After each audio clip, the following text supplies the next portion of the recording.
Et si le suicide, cet acte profondément personnel, n'était pas seulement une décision individuelle, mais un phénomène influencé par la société dans laquelle nous vivons? C'est précisément la question qu'Émile Durkheim explore dans son ouvrage révolutionnaire Le suicide, publié en 1897.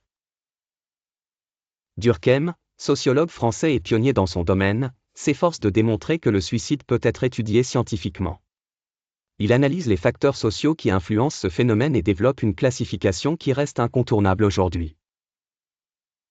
Le suicide égoïste survient quand une personne est faiblement intégrée dans la société.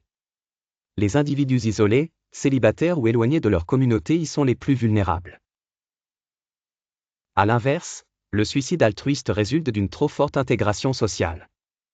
Ici, l'individu sacrifie sa vie pour le groupe, comme les martyrs ou les kamikazes. Le suicide anomique apparaît lors de périodes d'instabilité sociale ou économique, quand les normes de la société deviennent floues et que l'individu perd ses repères.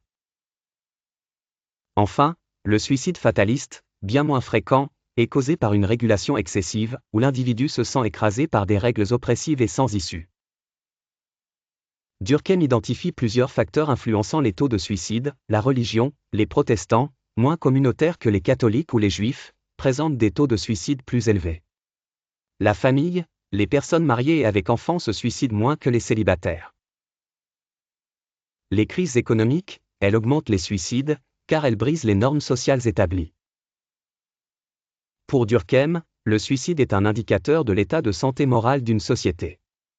Une société équilibrée doit offrir un juste milieu entre intégration et régulation pour protéger ses individus.